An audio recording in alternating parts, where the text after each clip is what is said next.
Hello everyone, this is part 1 of What If Naruto Escapes Konoha to Rebuild His Life. This story is made by Shadowmaster62, and I hope you guys enjoy this video and to like, to subscribe, to share, and check out the playlist, to see more comment down below. Now let's start the intro. They call me a god.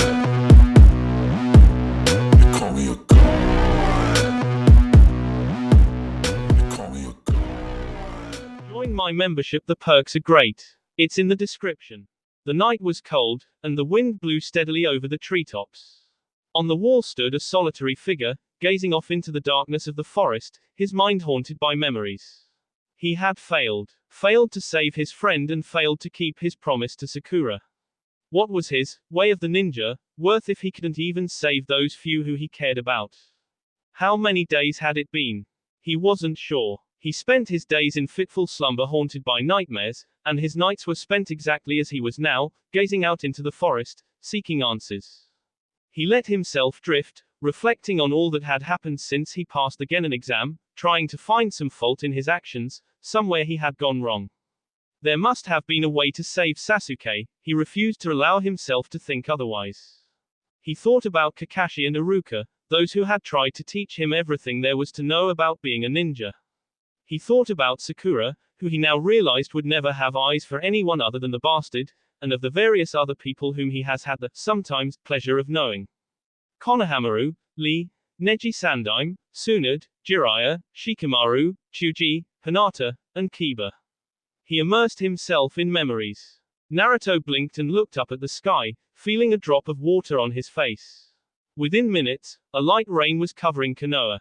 He laughed bitterly to himself as more painful memories surfaced. Memories of time spent in idle banter with Haku in the forest, of the inevitable fight they fought simply because they were on different sides, and some of the last words the boys had uttered. Please hurry and me, I'm sorry that you had to stain your hands.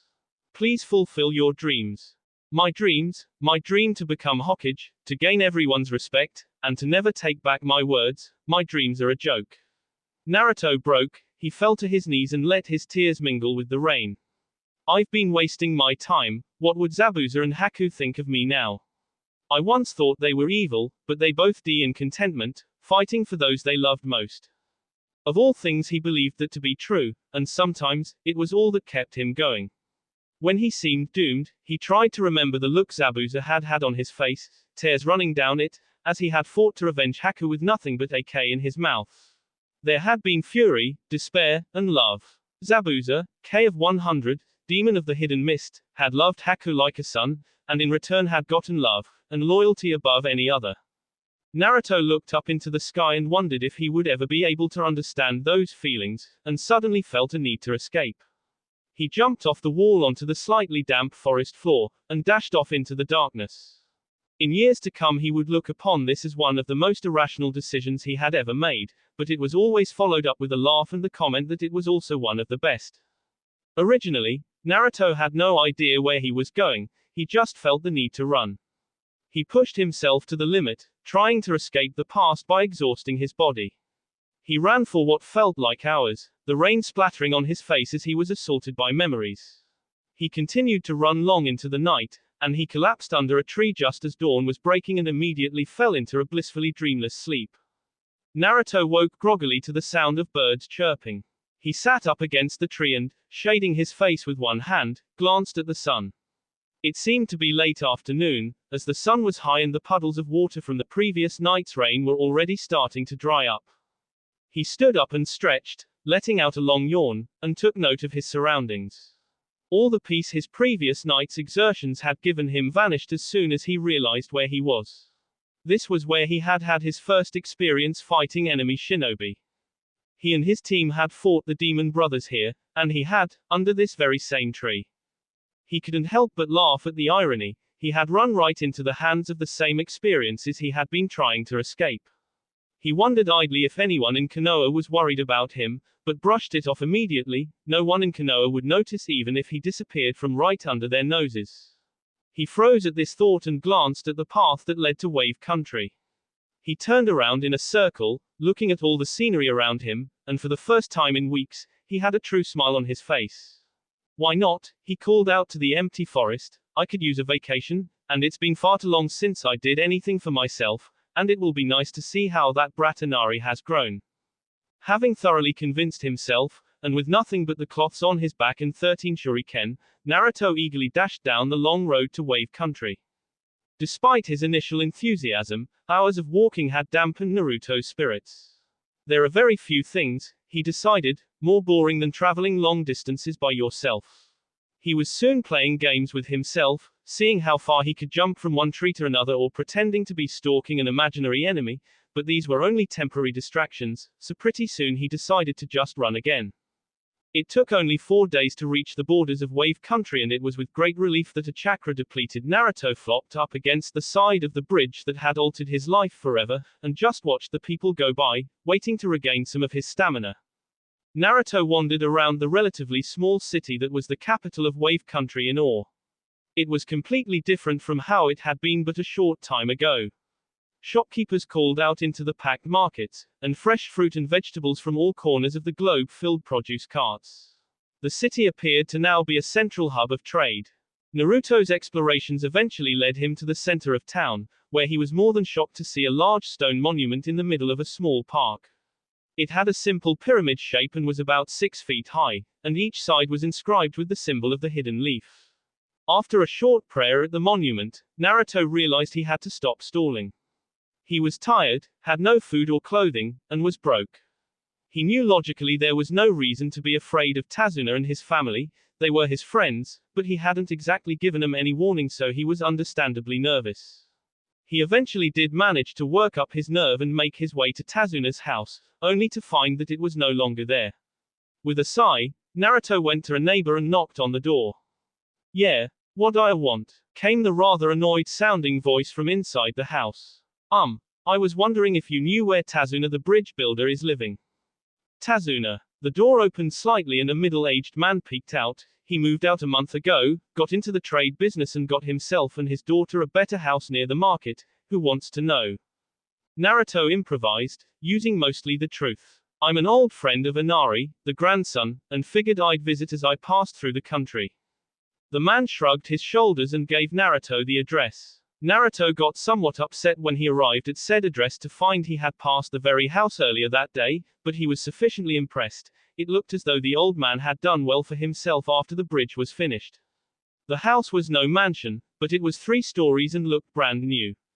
Now very tired of traveling, he trudged up to the door and gave 3 sharp knocks. Not a moment later, a voice, which Naruto recognized as belonging to Tsunami, called out from inside the house. "Be there in a minute. Inari, stop throwing those K." Naruto sweet dropped as the sounds of a struggle were heard from within the house. A moment later, a somewhat stressed-looking Tsunami opened the door. "I'm very sorry, sir. My son likes to play ninja with Kitchen K and Naruto." Naruto sweet dropped again as Tsunami spun around and yelled back into the house. "Dad! Inari! It's Naruto at the front door." The sound of pounding feet could be heard and Tsunami stepped out of the way as Naruto found himself flying backwards, the victim of a tackle hug, and landed rather firmly on his behind only to see a somewhat larger than he remembered Inari grinning at him from his seat on Naruto's stomach. 20 minutes and 2, tackling houseguest, lectures later, they were all sitting down to a late-night snack of instant ramen in the dining room. "So, Naruto, what brings you all the way out here?" Tazuna inquired. "Not that I'm not happy to see you, but I would expect that you'd be with your team." Naruto didn't have the H to tell them that Sasuke had betrayed the leaf, so he again used his improvisation skills. "I just had some personal vacation time, and decided I'd come see how you were all doing." He accented this with his trademark fox grin. Inari grinned back, and Tsunami looked like she believed him, but Tazuna raised his eyebrow slightly. "Well," Tazuna said, "you're welcome to stay here as long as you like. As you can see," he gestured around, "my trade business is booming, so don't hesitate to ask if you need anything." "Thanks for the offer, Tazuna-san," Naruto replied, "but right now, I want nothing more than a soft bed." "Tsunami, if you would be so kind as to show our guest to his soft bed," Tazuna laughed, "we'll let him get some sleep." Tsunami led Naruto up to what appeared to be a guest room on the 3rd floor, and he was more than happy to discover that the bed was much softer than the second-hand junk he had at home. His last thought before he drifted off was, maybe I should consider staying here for a while. Naruto woke up before sunrise the next morning and sat up against the wall. It had been almost 6 days since anyone had seen him in Konoha. Another 10 days before that he had returned from his failed mission, 16 days. He could still feel the sting where Sakura had him. Could he really blame her? He had made a promise he couldn't keep, and it wasn't like she owed him anything. It's not like had helped her before. After all, wasn't it Sasuke who had defeated Haku to protect his friend, Sasuke who had protected them in the forest of death, Sasuke who saved her ungrateful ass from Gaara? Naruto blinked at where his previous train of thought had taken him. It was rare for him to be this bitter, he had years of practice with being abused. The more he thought about it, the more he realized that no one would cry for him if he never went back. Sure, Tsunade would be sad, but her duties would quickly consume her life and he would be forgotten. Jiraiya had left Konoha again, so it might take him years to even find out that Naruto had left. Damn, now he was just being depressing. Naruto jumped out of bed, looked around the room to see his cloths laying, clean and folded, on a table near the door. He silently blessed Tsunami as he rushed to get dressed. Tazuna was peaceful. He was the only one ever up this early, so he spent his time drinking green tea in meditative relaxation. He was calm, one with himself and his surroundings. Then came Naruto. Like an orange bullet, Naruto bounced into the kitchen. Good morning, Tazuna-san, he called, causing Tazuna to spit out his mouthful of green tea and glare balefully at the boy who had the nerve to be this energized this early in the morning. Good morning, Naruto, would you care for some tea? Tazuna asked, but Naruto waved him off. So old man, where do you keep your instant ramen? Tazuna blinked. Ramen? There isn't any here, I don't like the instant stuff and my daughter won't let Inari touch the stuff, she says it causes insanity. Naruto laughed, insanity. I eat ramen 2 to 3 meals a day, and look at me. Actually, Tazuna replied, I think you're where she got the idea in the first place. Tazuna smirked to himself as he watched Naruto grumble. But, he continued, I hear there's a great 24-hour ramen stand on the corner of 18th and Swordfish. Naruto blushed, well see, I didn't actually bring any money with me, so. Tazuna looked at him for a second, and tossed him some money, 1,000 yen, knock yourself out kid. Naruto grinned and dashed out the door, calling back over his shoulder. Thanks old man, have a something stodo this morning Natsuini'll be back. The door s. Tazuna went back to his tea. Naruto sprinted through town and found the ramen stand exactly where the old man said it would be. He hopped onto a stool and ordered 3 bowls of beef ramen. He didn't have time for a full meal, and while waiting pondered the mystery of why all ramen stands were owned by kind old men with cute daughters to take orders. His musings were short-lived as said cute daughter quickly brought out his ramen. He wasted no time, and a small crowd of people on their way to work had gathered to watch him eat by the time he was finished. Ignoring his fans, he leaped over the crowd and again started to run. He figured he only had about 12 minutes before the sun rose. He arrived at his destination just as the first rays of sun were peeking over the horizon. Everything here was almost exactly as he remembered it, as if this place had been untouched by time. It was really nothing more than a small clearing in the woods, but it was one of Naruto's most important places. It seemed like yesterday, he had carried Haku's body here all the way from the bridge, and he was soaked with and tears. Sakura had been fawning over Sasuke's eye, so he and Kakashi had dug 2 graves, carefully placed the bee in the holes, filled them in, and placed 2 crosses made of bound wood to mark the spot. Naruto had then, with all his strength, taken Zabuza's great sword and it into the dirt. It had also been here, 2 weeks later, that he had sworn to never ignore his heart in favor of what his village told him to do. Those had been some of the most naive words of his life. Kakashi had smiled at him as he said that, everyone Kakashi loved had for putting the mission first, but Kakashi had had reason to believe in his village. It was a place of belonging for him and it was all he had left. As long as a shinobi had a village, the village had to come first. Considering how Konoha treated him, Naruto wasn't sure he could live with that. As he approached the graves he had his breath taken away. His musings had slowed him down, and dawn was well underway. There was Zabuza's sword, right where he had put it, but the sun's light had ignited the sky and clouds, making the sword look as if surrounded by a halo of fire. Some imperceptible force drew him to it, and as the light reflected red off the exposed part of the blade, he unconsciously reached and grabbed the handle. This, for him, was the embodiment of Zabuza's spirit. Everything the demon of the mist had done or felt, had done with this very blade at his side. Part of Naruto screamed at him to let go, turn around and run back to Konoha, but his decision had been made long ago, he just had never realized it until that moment. Nukanon, Uzumaki Naruto, he said, as if introducing himself to the sword, and with one sharp pull, he drew it from the ground. He held it up with his right hand, and though significantly taller than Naruto himself was, the sword was surprisingly light. He rested the back of the blade on his other hand and examined it. He had never really taken a close look at the sword before, as he had usually been trying to dodge it. The blade was mostly straight with a short curve at the end, the handle was about half as long as the blade, and was wrapped in some rough material as well as having ridges every 6 inches or so. Both, Naruto imagined, were there to help grip it. In total, he estimated the sword's length at about 7.5 feet. As he looked closer, he saw an inscription. Engraved in the blade, right above the handle was written, Kubakiri Haucho. Naruto snickered. It would be like Zabuza to name his sword. But then again, he supposed, it was also like himself. His examination had only taken a couple of minutes, but the sun was now above the horizon, and Naruto quickly decided that he would need some way to hide the sword before the majority of the populace started to go about their business.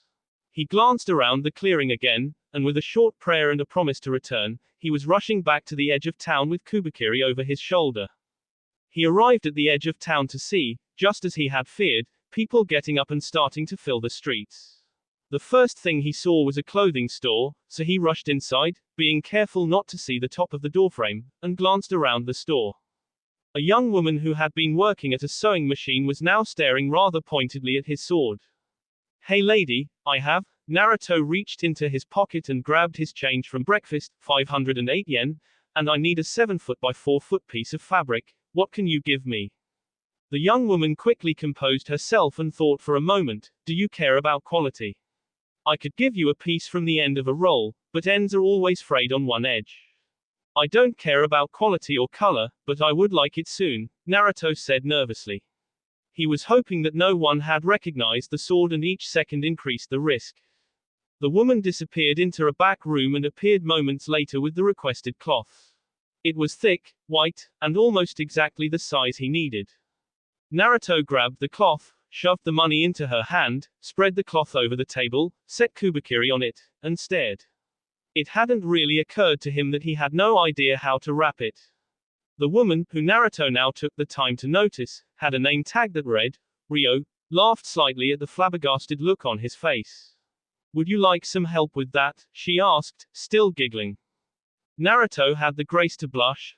Yeah, I've never wrapped anything before and it really wouldn't be good if the cloth fell off in the middle of the city, he said a bit uneasily. Ryo laughed again and went to the other side of the table. Within a few minutes she had taught him how to wrap the sword, tucking in the cloth at the end so it wouldn't come loose. During all this time, Naruto was just marveling that he had just walked into a random store with a 7-foot blade and was being treated with nothing but kindness.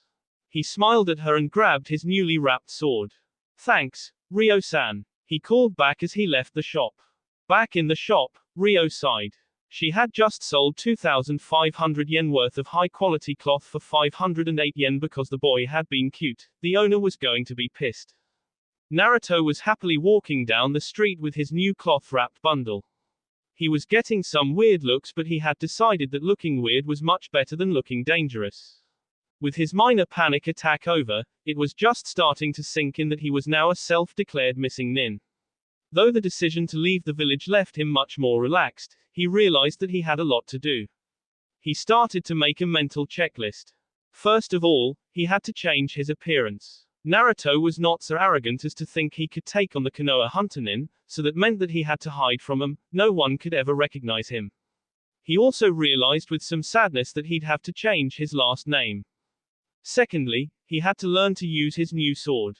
This mostly would consist of simple taijutsu training, but Naruto also wanted to learn some of the ninjutsu that Zabuza had used so effectively, most specifically, Kirigakure no Jutsu.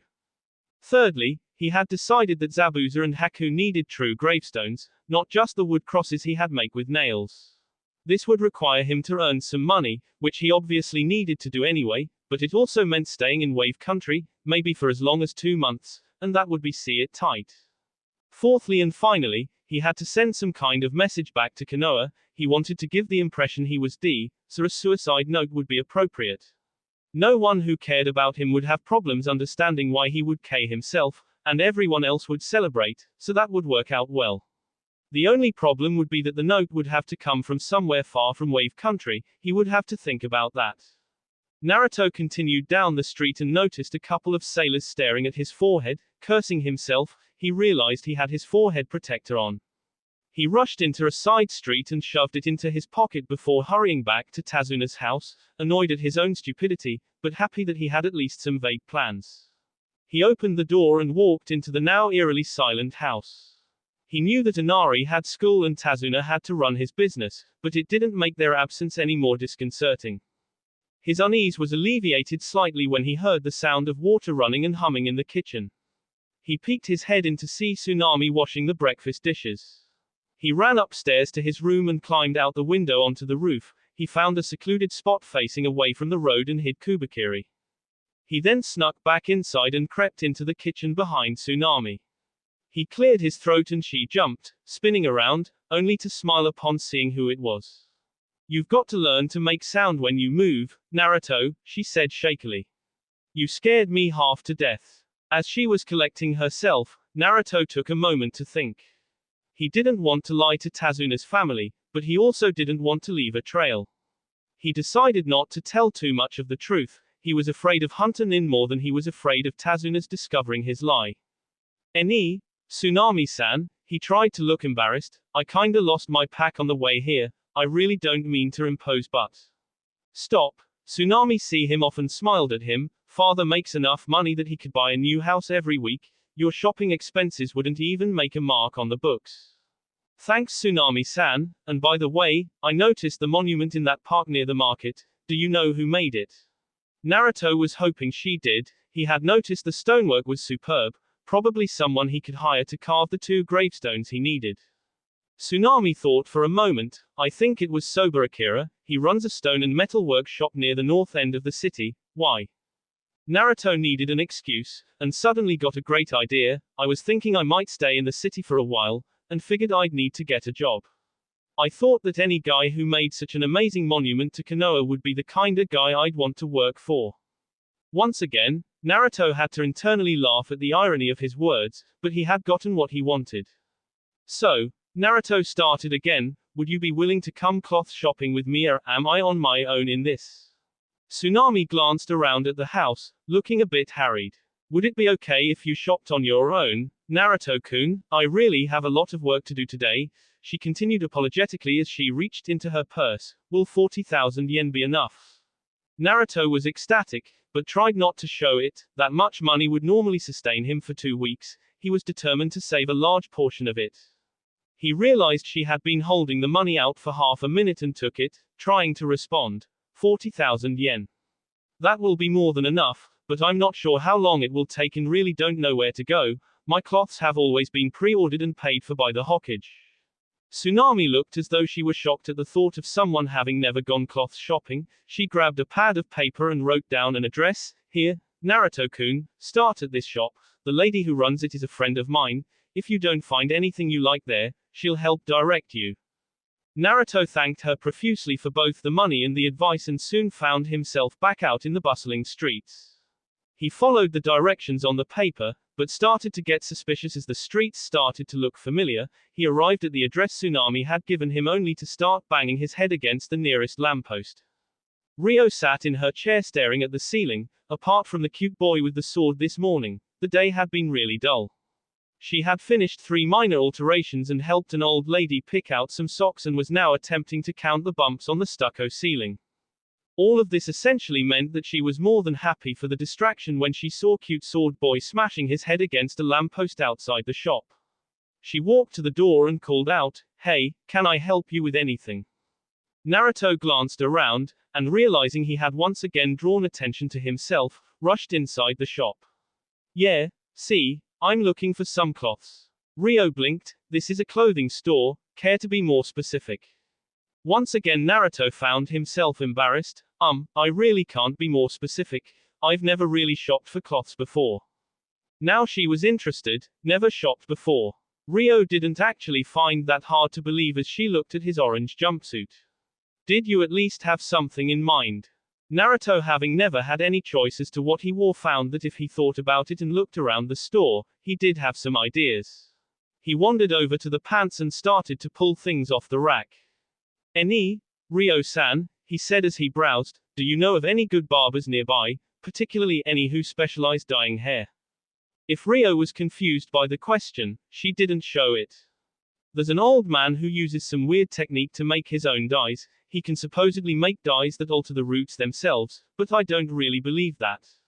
40 minutes later, Naruto had picked out what he thought were enough cloths.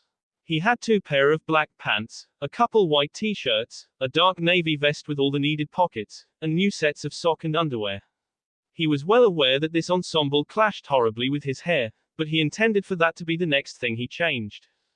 He left the store, after giving Ryo a 500 yen tip, happily holding the address of his next destination, and wearing his new cloths. He didn't wear a shirt and left the vest unzipped, letting it hang so his seal would show if he molded any chakra. Naruto had a bit more trouble finding the barbershop because the owner had never bothered to put up address numbers and the sign was pretty small. When he did find it, he walked in with every intention of giving the owner a piece of his mind. He took one step in and his mind ground to a halt. The old man was out of within another room, but Naruto sensed what was undeniably chakra manipulation. Cursing whatever luck had caused him to run into Shinobi, he started the seals for Cage Bunshin while backing out of the store, on the other end of which was a rather pissed-off-looking old man who had just moved faster than Naruto could follow. After his initial moment of panic, and realizing that he wasn't he looked at the man. He wasn't wearing a forehead protector. That was good. He did appear to be a barber, and that combined with the fact that he was old made Naruto sure this was the man he was looking for. The only problem was the case still at his throat. "So, I hear you specialize in hair dye?" Naruto asked, causing the old man to raise an eyebrow. "Yes, you heard correctly, though if you're a customer it's generally preferred if you don't perform jutsus in the shop. I like to keep it clean." The man replied perfectly calmly, as if he weren't threatening Naruto's life. So then, Naruto asked, "How much do you charge for that special dye of yours?" "I'm looking for the permanent root-altering stuff." The man leaned over and studied Naruto's head. 7,000 yen, 4,000 if you have any good stories." Naruto was confused. "Stories? What kind of stories?" The old man's eyebrow rose higher. "You are a missing nin, aren't you?" "I don't see a forehead protector. No village I've heard of has a uniform like that. You're too slow to be an undercover Anbu or hunter nin, and to top it off, you come here wanting permanent hair dye, so I think it's pretty obvious." When he put it like that, Naruto had to agree that it was pretty obvious. That didn't, however, help with the current situation, so he decided to gamble and tell the truth. He had aversions against lying to people who could probably detect his lie and kick his ass. "Yeah, I'm a missing nin, though I really just decided that this morning." After a moment of thought, the old man removed the and dropped it into one of the many pockets in his smock, did a 180 turn, and walked back into the back room. "What color?" the old man called. It took a second for Naruto to realize that the man was asking about hair dye.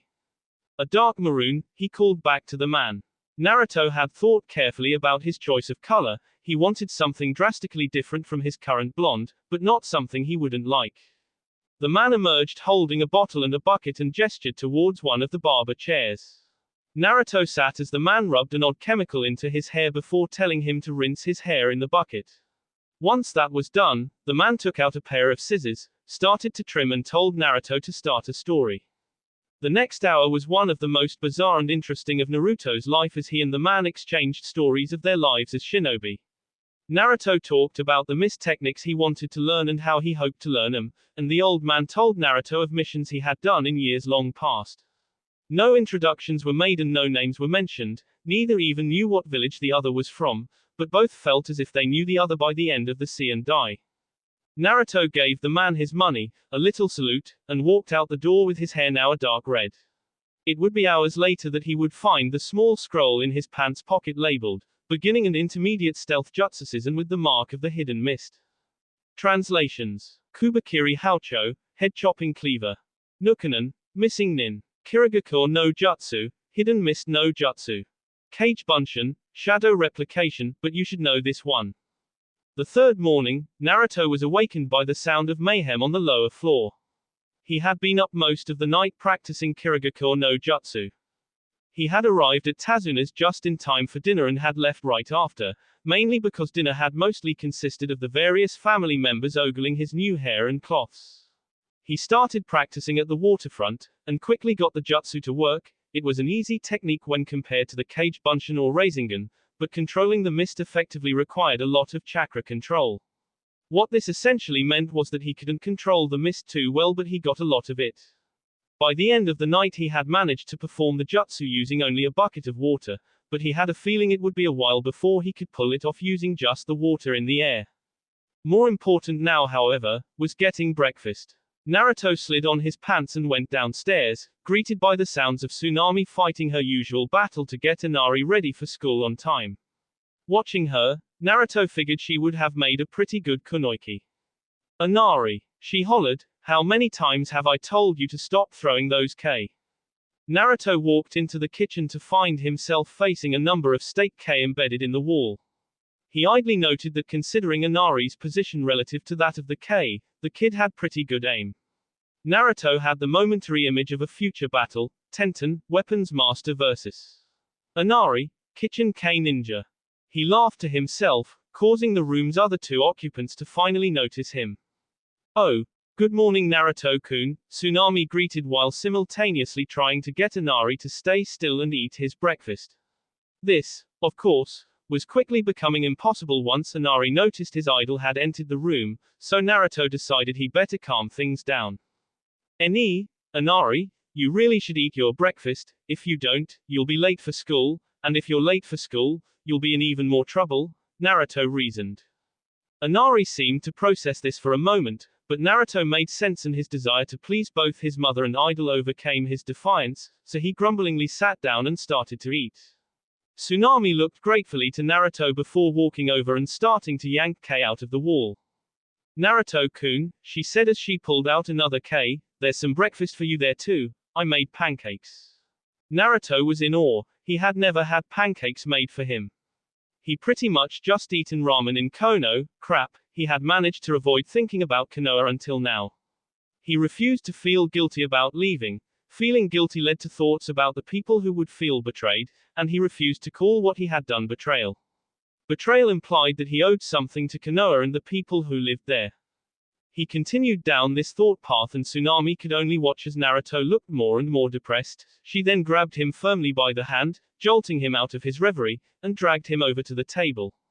Sit, she commanded, so he sat next to Inari and waited only moments before a plate of pancakes were put in front of him. He grabbed his fork and decided to thoroughly enjoy this kind of food while he had it to eat. Good food wouldn't be common in a life of traveling and hiding. Breakfast was soon finished and Inari left for school right after. Naruto then quickly helped Tsunami clean up the breakfast dishes and retreated to his room. Now again left to his own devices, he snuck out onto the roof, and grabbed Kubakiri from where he hidden it the day before. Hefting the sword over his shoulder, he jumped down to the street and headed for the forest. Upon reaching a spot that he felt was sufficiently secluded, he unwrapped the sword with a flick of his wrist, and started some basic swings, trying to get a feel for the balance of the blade. After just an hour, Naruto realized he had some serious muscle building due to. He could lift the sword with one hand, but couldn't control it very well. His movements were choppy and predictable, particularly when he had to reverse direction. Another hour passed and Naruto discovered another problem. His small stature made it almost impossible to do any kind of upward C. He would need to be at least a foot taller. He pondered over this conundrum for a few minutes, and after some experimentation, found that he could jump while swinging to give him the extra height he needed. Naruto was, as always, obsessively persistent with his training, and he was happy with his improvement by the time noon rolled around. He had decided that on the way back to Tazuna's for lunch he would stop at Soba Akira's shop. It was on the way and Naruto wanted to meet the man as soon as possible. The shop was easy enough to find, and appeared to be just a mid-sized building with a sign out front announcing the place as Soba's Stone and Metal Workshop. Naruto jumped onto the roof and hid Kubikiri. He didn't want to scare the man. He jumped back down and noticed that the front door was held open with a brick, so he just walked in. Directly in front of him was a rather messy desk, covered in papers and a bell with a label that said, "Ring for service." Behind the desk the room opened up into a cement-floored workshop covered in tools Naruto couldn't name as well as pieces of stone and metal in various stages of carving. Naruto shrugged and rung the bell. A sharp ding reverberated through the building and Naruto heard some shuffling. A man in his late 20s or early 30s emerged from the back of the shop wearing a leather apron. He seemed a little rough around the edges, but his brown hair was neatly seen and he had an air of tidiness. "Can I help you?" he asked Naruto with a salesman's smile. "Maybe," Naruto cautiously replied. "I need 2 gravestones for dome friends of mine but don't have too much money. I was wondering if maybe I could help you out in the shop as payment." Soba looked skeptical. "Work here as payment? Do you have any experience with stone or metal working?" "Something like that," Naruto replied with a grin. "Take meter and block that you need a lot of stone removed from and I'll show you." Akira led him to a block of stone 5 feet high, with lines already drawn to show where stone had to be see away. Naruto held out his hand and started to mold his chakra in the familiar swirling pattern. He opened the floodgates, pouring chakra into the now reasonably sized vortex in his hand. "Rasengan." He called as he s the orb into the stone block. It took a little less than 30 seconds to grind away most of the unneeded stone. He turned to Akira who was mumbling to himself with a dumb smile on his face, something about increasing production by 50.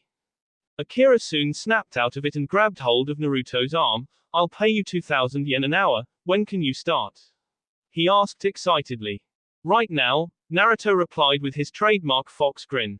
He would later realize that with his new look, said grin made him look frightening rather than cute, but Akira appeared mostly unfazed. Naruto was expecting requests to use the Rasengan again. What he got instead was a 2.5-hour lesson about every tool a carver could ever need and the various ways to use them. Though Naruto was impatient, his respect for the man went up a few notches. He was containing his excitement and making sure Naruto knew what he was doing before he unleashed him on the shop. Akira himself mentioned an experience he had had proving just how dangerous sandpaper could be. By the time Naruto's comprehensive tour of the shop was finished, then sun had set and Naruto realized that he had missed lunch again. It was starting to become a habit with him. It was like fate. Every time lunch came around something important would come up that would end up taking forever, and here he was, starving by the end of the day. He looked at Akira only to realize that the man had been talking to him while he was pondering his hunger. Having no idea what had been said, Naruto just nodded vigorously, which seemed to be the correct response. "So, you'll start work when tomorrow?" Akira asked. Naruto thought for a minute. "I'll be here at noon. I'm busy in the morning so I'll work from 1 o'clock to 6 o'clock. Sound good?"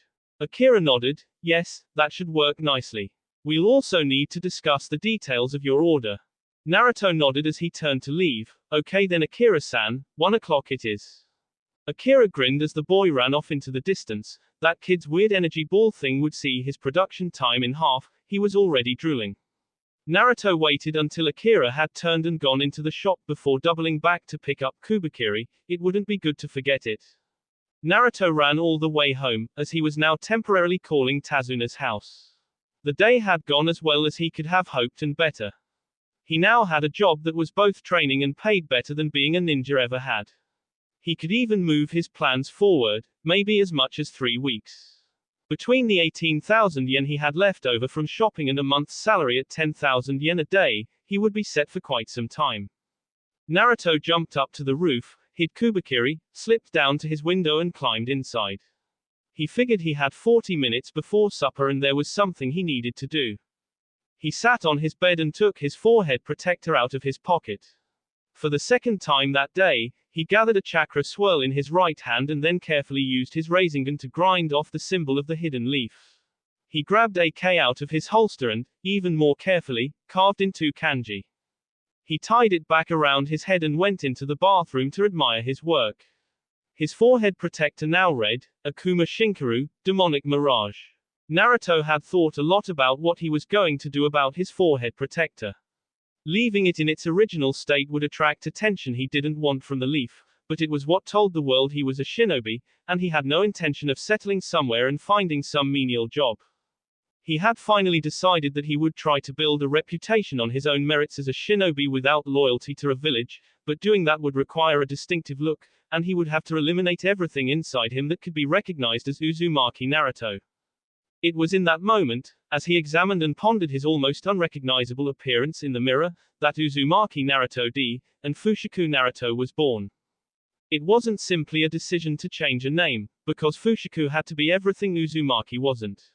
Normal people would consider this as pretending to be someone you're not, but for Naruto, it was quite the opposite. He would have to learn to not to force himself to act a certain way, and he knew it would take a while. He started to practice his facial expressions in the mirror. The first thing he tried was smiling, which he soon found he had to be careful of. A full-blown smile showed off his longer and sharper than normal canines, and although they were great for intimidation, not so good for casual conversation. He tried a scowl or two, and everything seemed okay there, though it was uncomfortable to scowl for more than a few seconds. Naruto continued on like this until supper time, practicing various expressions. This wouldn't have been a problem if Inari hadn't opened the door to call him to dinner during his attempting of the nice guy pose. He had tried to pretend he had just been examining his thumb, but Inari had kept giving him those odd looks all through the meal.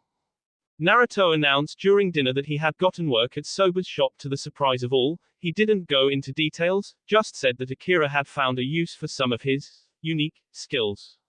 Apart from his announcement, supper was uneventful, as Naruto had thankfully remembered to remove his forehead protector before coming down.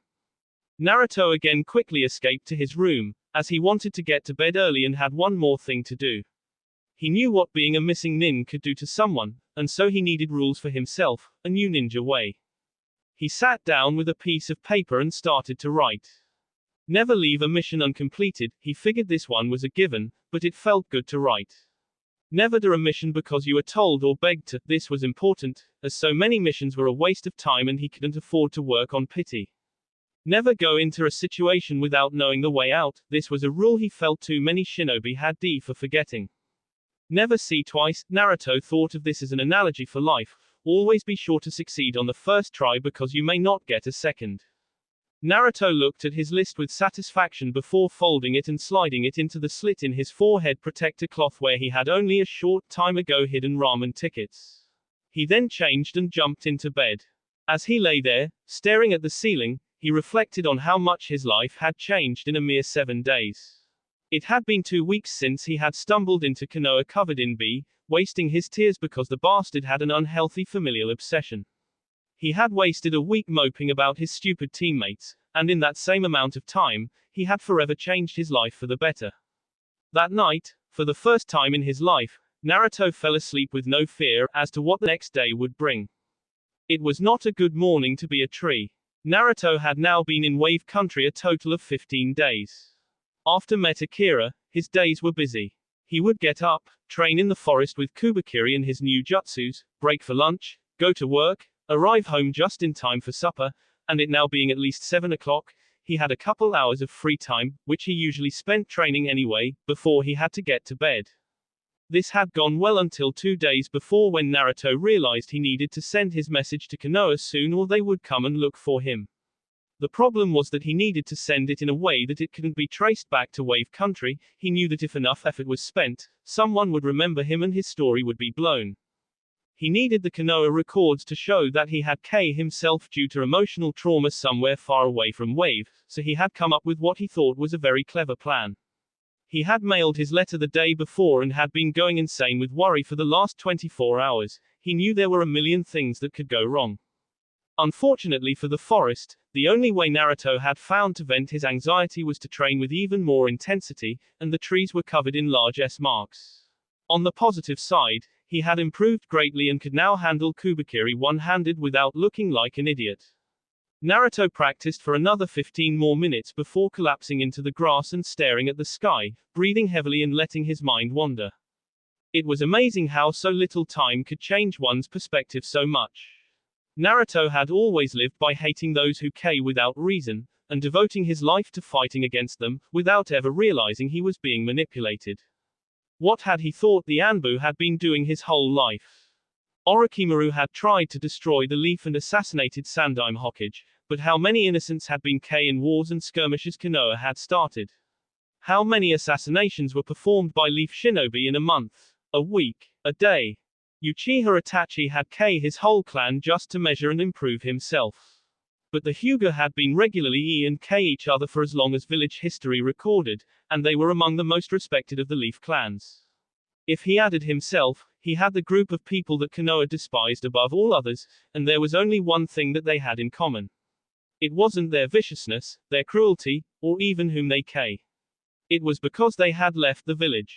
Nukanons were hunted because once someone escaped the grasp of loyalty their village had, they realized that all shinobi were the same. That the beloved village did the same things they were told made their enemies evil. Naruto glanced at the sun and realized with a start that he would be late for work. He leaped to his feet, his profound thoughts momentarily forgotten as he ran back towards the city. Later that day in the village of the hidden sand, Kankuro very slowly and very carefully examined the house he shared with his siblings.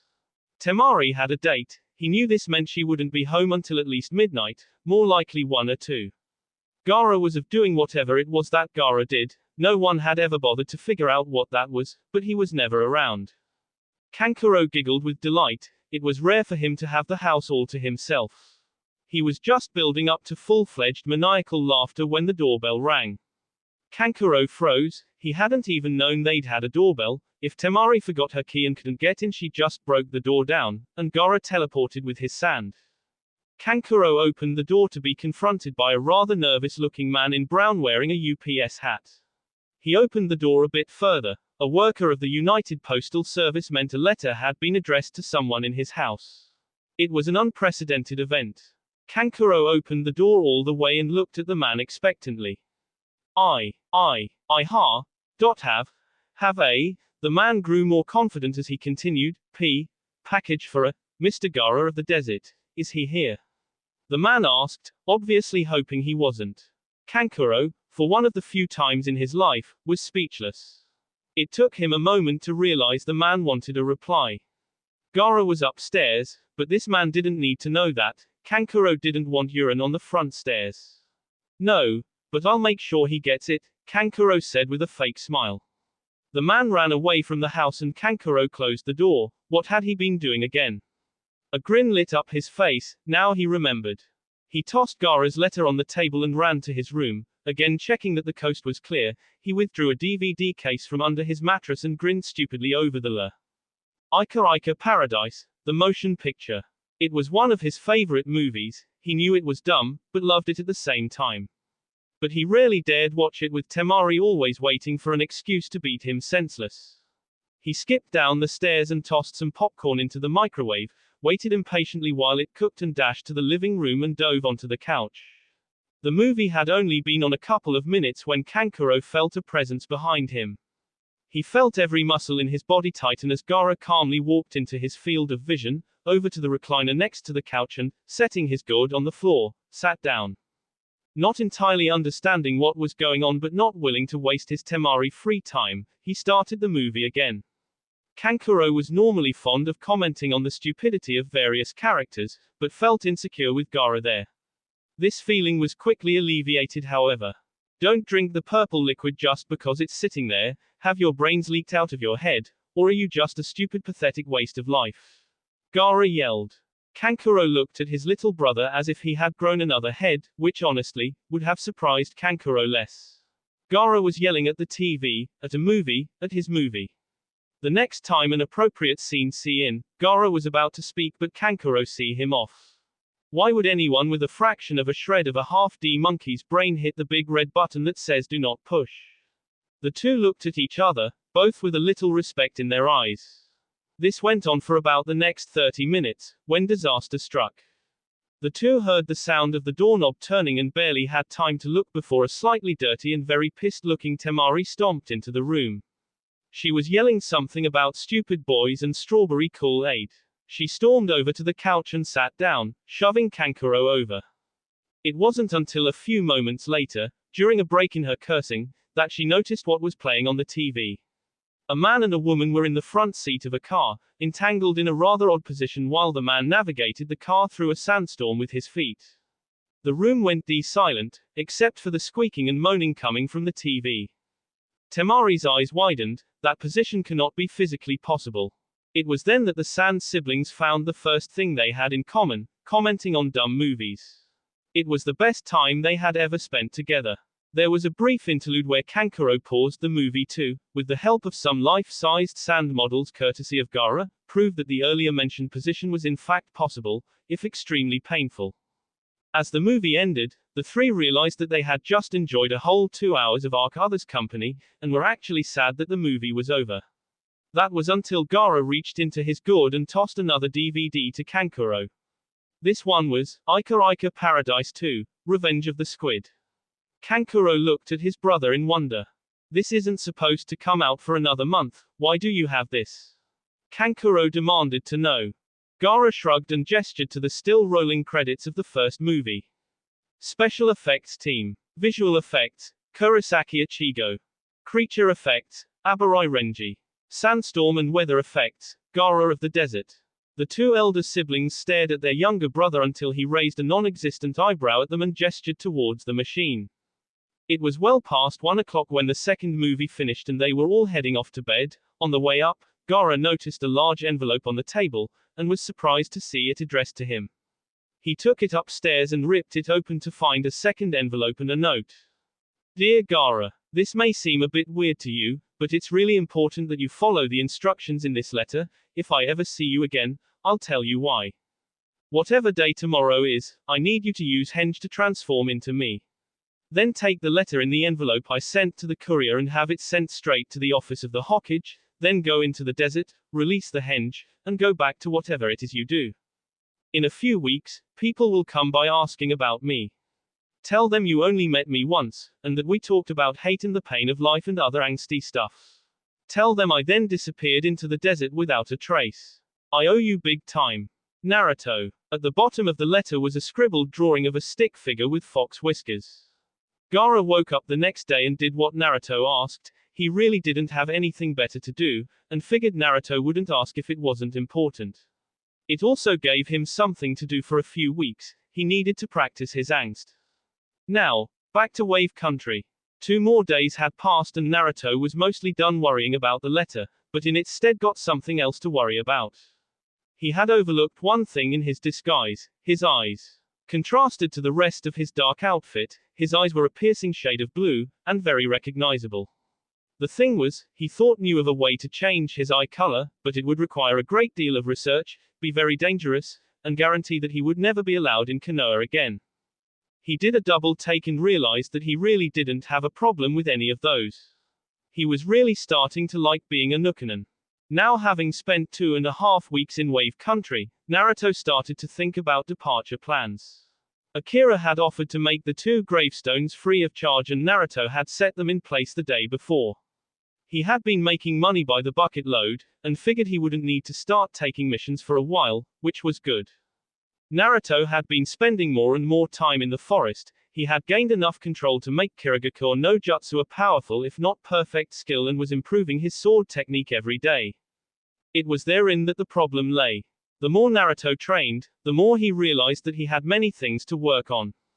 His sword was in need of repair, his working with Akira had taught him a thing or two about metal, and the sword had been old when Zabuza had owned it.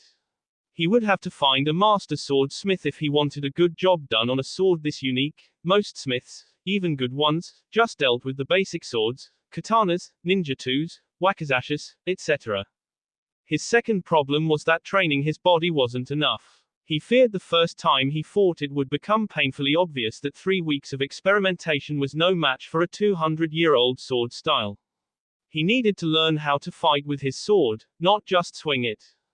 He figured the first one was more important, because he still had his old jutsus and could fight barehanded, but sword experience was useless if your sword was broken.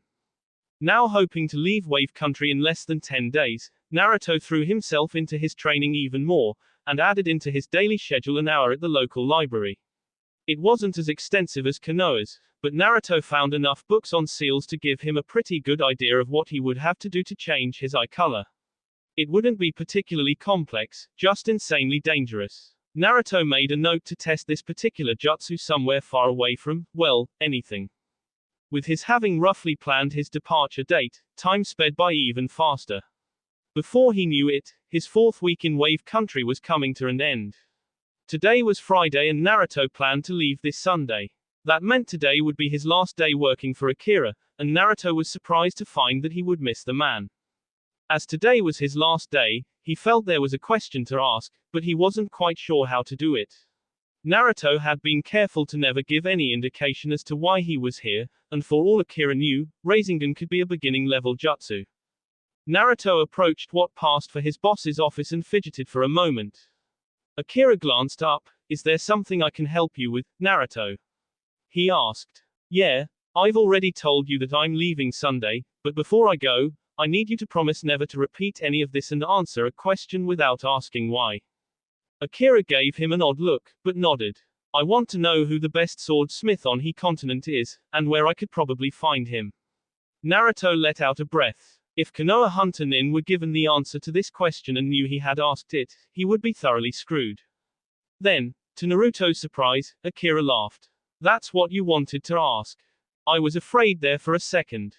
It's really an easy question. Kiran is by far the best.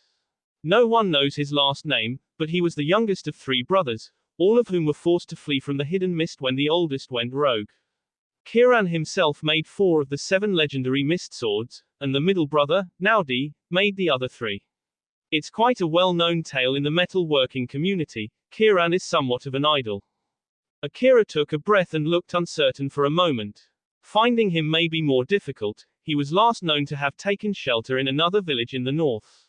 Some claim a place called the Village of the Hidden Sound, but I don't honestly believe such a place exists, so all I can tell you is go north. It was at this point that Naruto stopped listening. The fates, he decided, had a very twisted sense of humor. Naruto waved goodbye to the man who had been his boss and friend for the better part of a month and headed straight home. He hadn't told Tazuna of his plans to leave and didn't intend to. Naruto would be gone long before sunrise the next morning, and would leave an apologetic note, claiming that a top-secret mission required his presence immediately. A PS reminded the family not to admit to anyone that he had been there, not even his own teammates. Naruto went to sleep that night with a sense of trepidation. Now having a solution, though a potentially unpleasant one, to the dilemma of how to repair Kubikiri Haucho, he had set his sights on how he might improve his proficiency with it.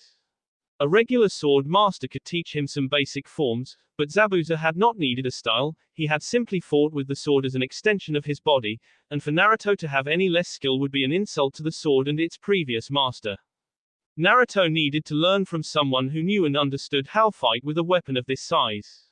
They would have to have no associations with any hidden village friendly to Konoha, and ideally, they would also know the various water jutsus that complemented the use of such huge weapons. The longer Naruto thought about this, the more it disturbed him. The problem wasn't that he didn't know anyone who fit these criteria, the problem was that he did. Bonus. Naruto's new look, stealthy and stylish. Hair, maroon. Vest, navy. Pants, black. Why these 3 colors, you ask? All 3 are very distinctive in light. The hair looks red, the vest blue, and the pants black. But when night rolls around or visibility gets bad, say, in thick mist, all the colors just look dark. Anyone describing Naruto to an authority or a hunter nin would describe the cloths as dark or black. People tend to make a noticeable mistake in these situations. When told, his cloths were dark, they tend to automatically assume the cloths were all the same color. The next obvious question is, why the vest with no shirt underneath? To which the answer is also quite simple. Fighting with an 80-pound sword requires mobility, and if one isn't going to wear any armor, why bother with a shirt? The ninja vest is really a requirement, but anything else is just something to get in the way. It should be noted that Zabuza never wore anything on his upper body, but he had Haku to carry all the emergency supplies. The open vest also allows his seal to show, which adds to his intimidation. That will be all for this video. Be sure to like, subscribe, share, and comment down below for more videos. Goodbye.